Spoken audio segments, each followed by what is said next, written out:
Senhor esteja convosco. Proclamação do Evangelho de Jesus Cristo segundo Lucas.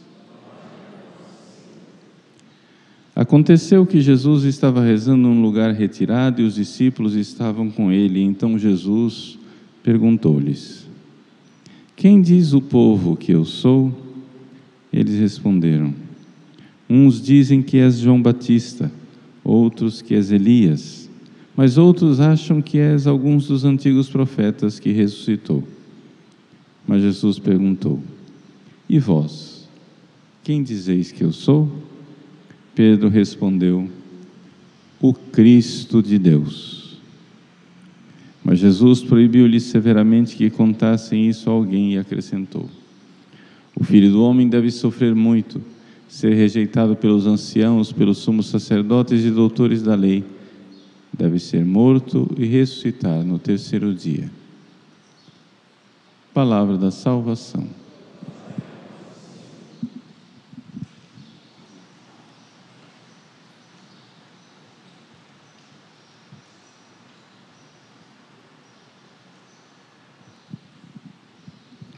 Meus queridos irmãos e irmãs, com grande alegria celebramos hoje a memória do Santo Padre Pio de Pietrelcina. Padre Pio, com a sua vida, foi uma verdadeira profecia de Deus.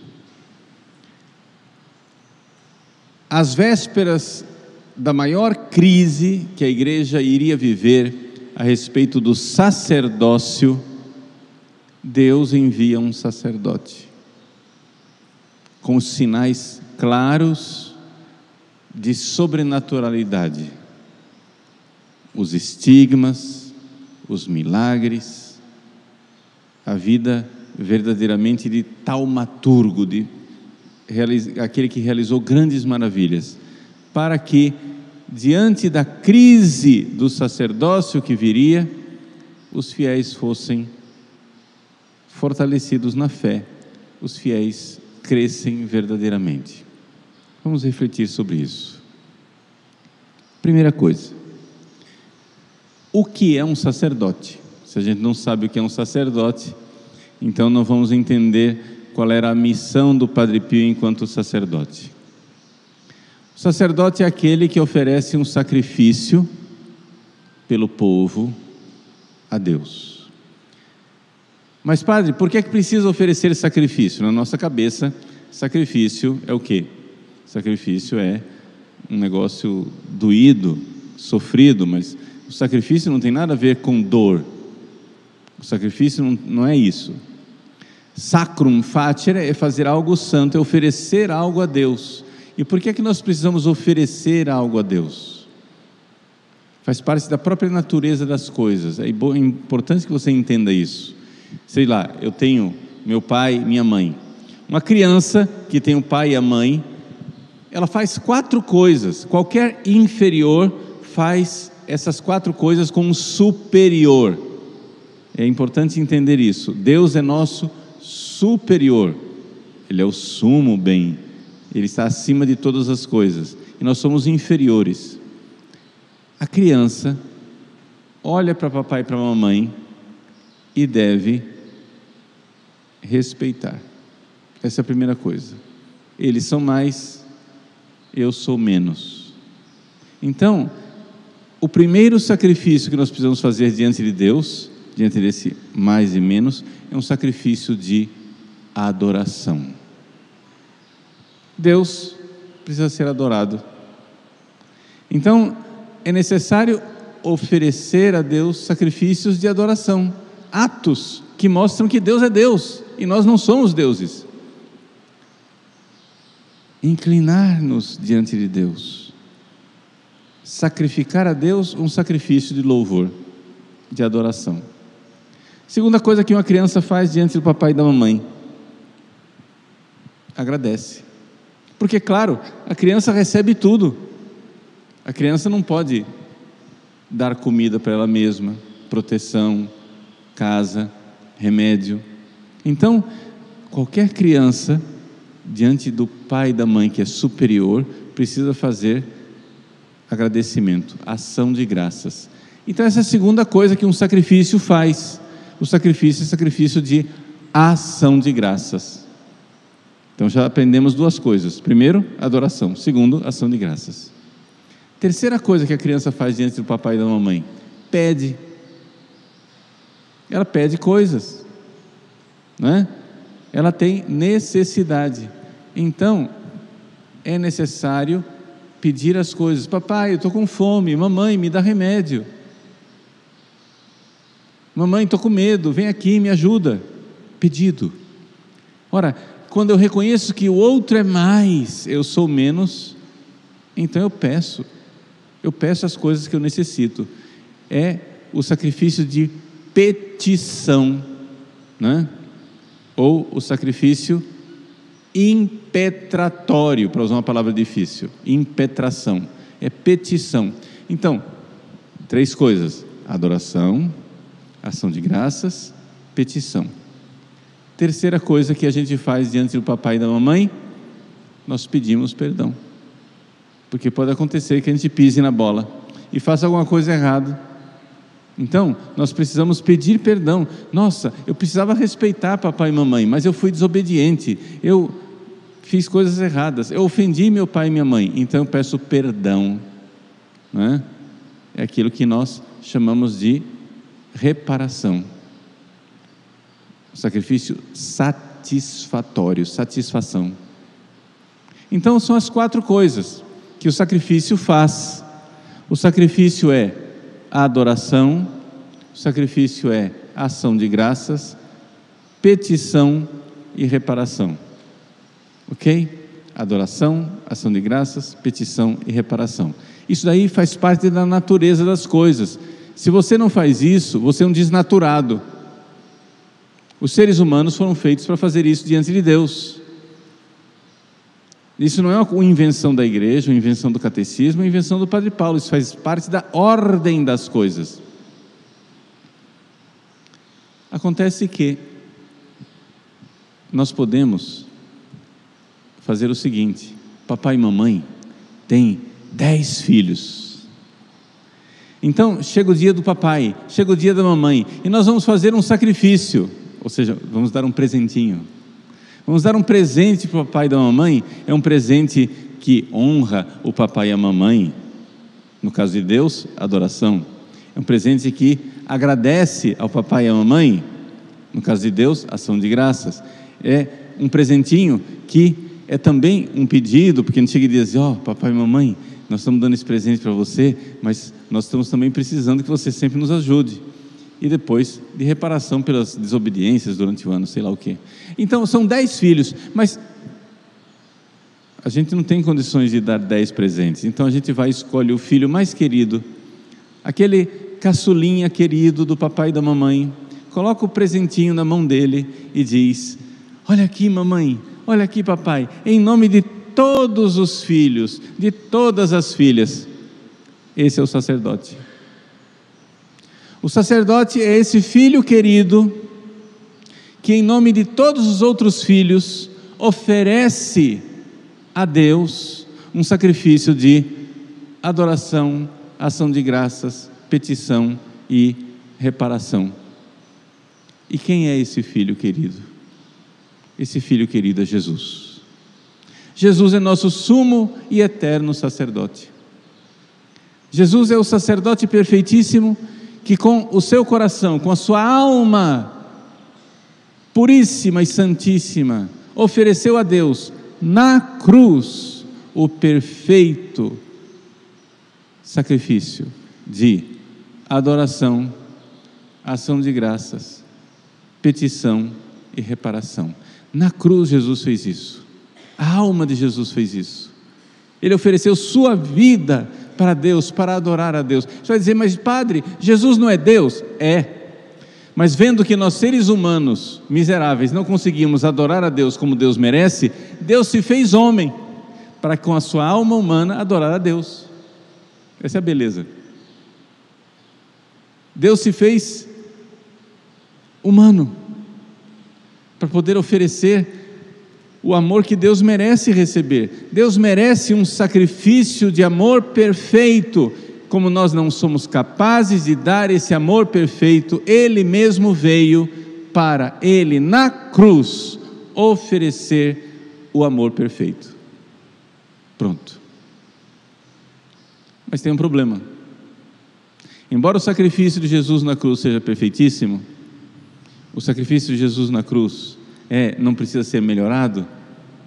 Acontece que ainda hoje nós continuamos aprontando, pecando. E aí?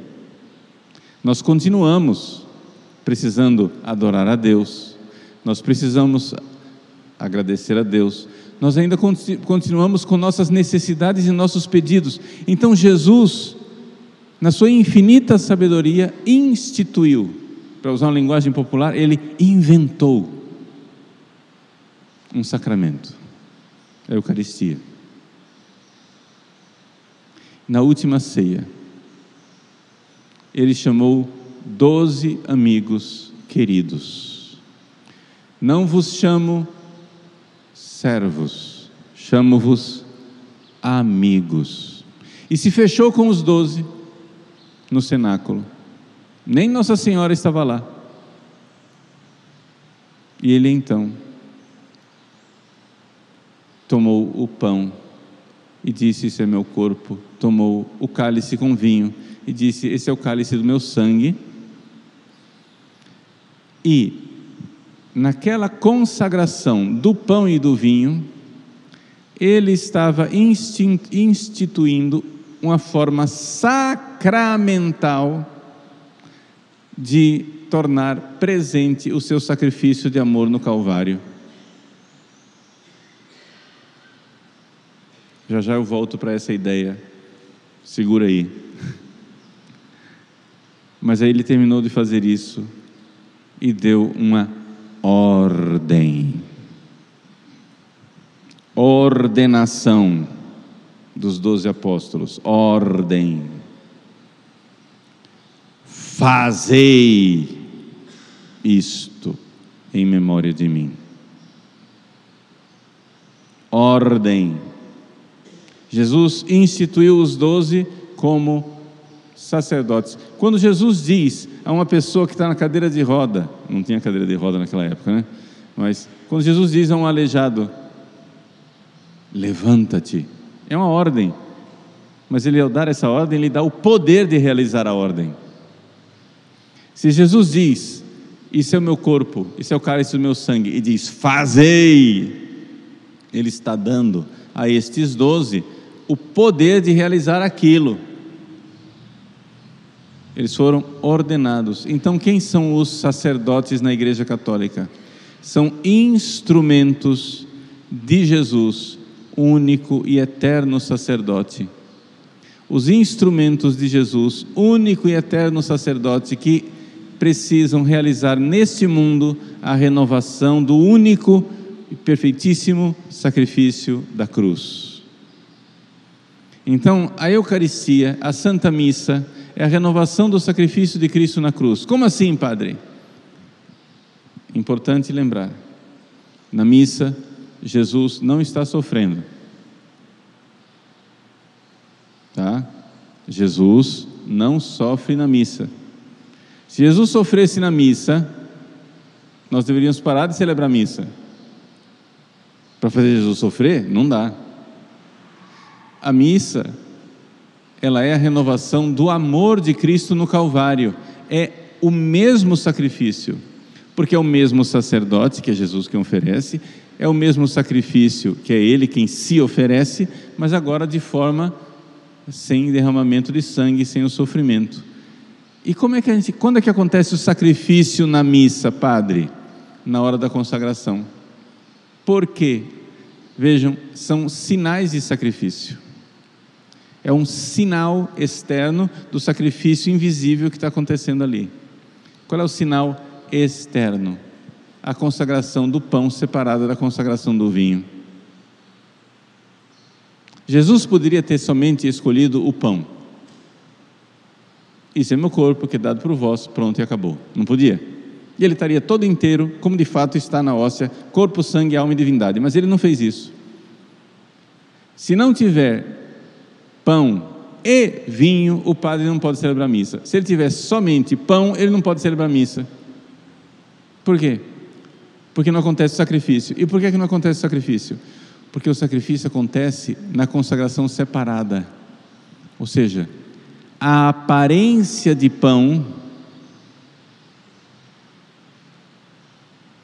se dá a consagração do corpo. Na aparência do vinho se dá a consagração do sangue. De fato, de verdade, o corpo e o sangue de Jesus agora não estão separados, porque ele está vivo, mas no Calvário foi separado, sim ou não? Então as consagrações separadas mostram isso de forma sacramental. De forma sacramental, o padre consagra o pão. Quando o padre consagra o vinho,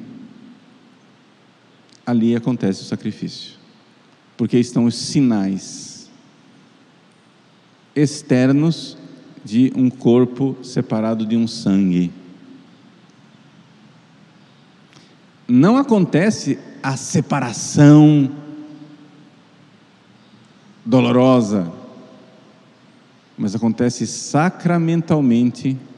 Aquele sacrifício de 2000 anos atrás é trazido aqui, presente, na hora da consagração do pão e do vinho. O amor de Cristo é renovado. Aqui no altar, Ele oferece aquele único e perfeitíssimo sacrifício que Ele ofereceu na cruz, sacrifício de adoração mais perfeita, ação de graça mais perfeita, pedido mais perfeito e reparação mais perfeita.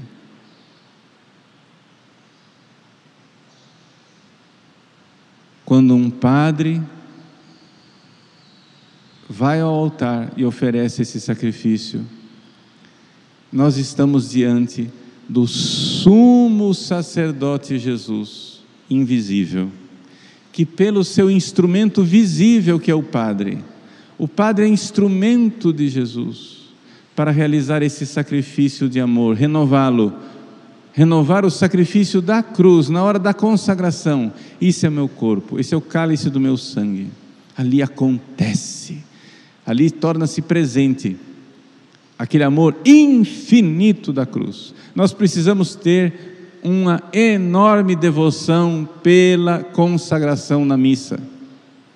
Nós precisamos ter muita atenção, devoção, entrega. Nós precisamos amar a consagração. É ali que acontece, é naquele momento. Pão e vinho, duas consagrações separadas.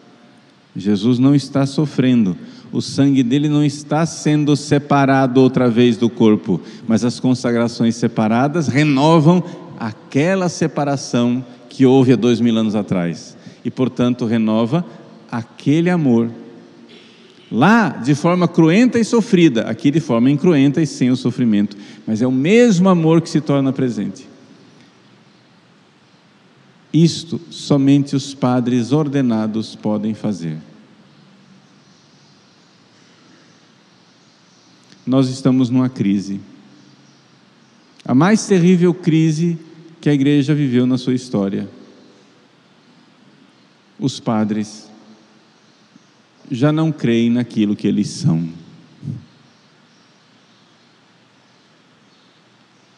Nós estamos diante de uma situação tremenda.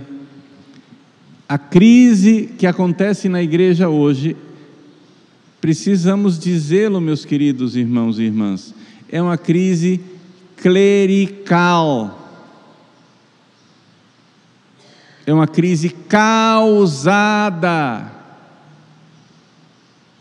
por padres e bispos. Eu não estou aqui julgando ninguém, não me interessa aqui julgar pessoas, padre fulano, beltrano, ciclano, não, estou falando da situação da igreja como um todo, e isso abala a fé dos fiéis. Então Jesus o que fez? Primeiro, ele fez uma grande misericórdia conosco, na última ceia, ordenando Judas. A ordenação de Judas foi uma grande misericórdia. Por quê? Porque Jesus sabia que Judas era indigno, Jesus sabia que Judas ia traí-lo, mas Jesus também sabia que nós, no futuro, iríamos nos escandalizar com sacerdotes e bispos infiéis. Então, para que a nossa fé no sacerdócio não fosse abalada, Jesus então colocou esse sinal de contradição que é Judas, para que nós continuássemos crendo. Você pode duvidar e chegar e dizer: mas como que esse reitor do seminário ordenou esse padre? Mandou ordenar esse padre. Ou então, como que esse papa escolheu esse bispo? Você pode se escandalizar, mas aí eu vou e pergunto para você: e como que Jesus escolheu Judas?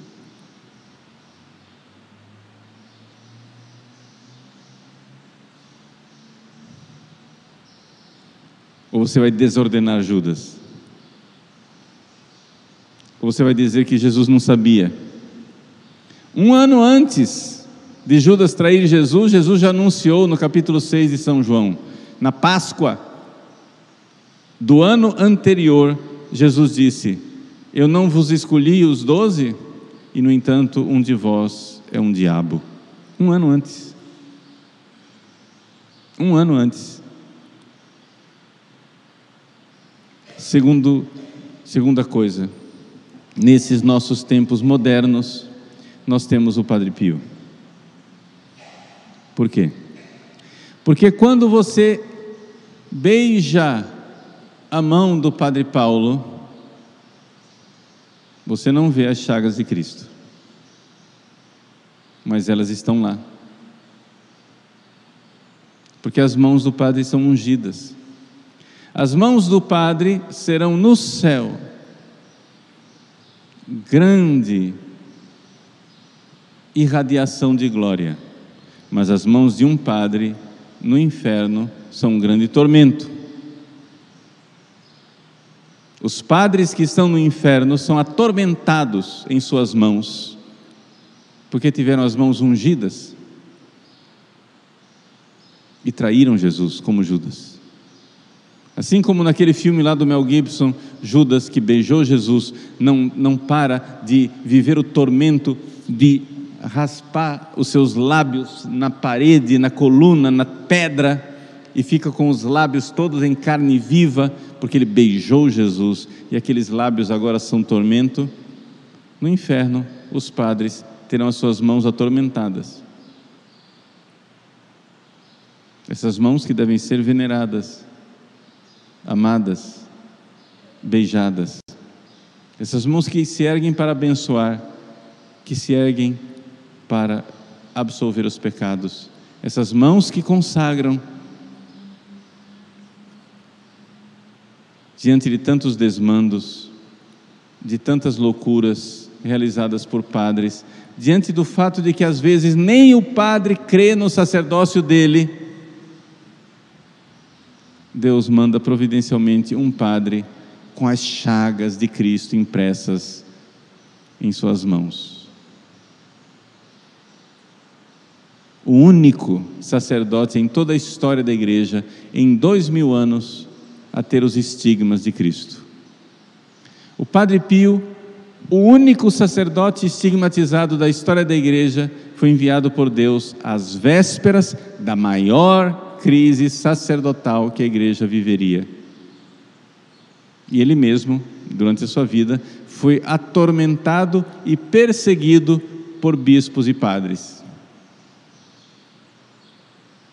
Uns porque viviam uma vida imoral, outros porque não tinham fé, outros porque ele era incômodo, mas padres e bispos perseguiram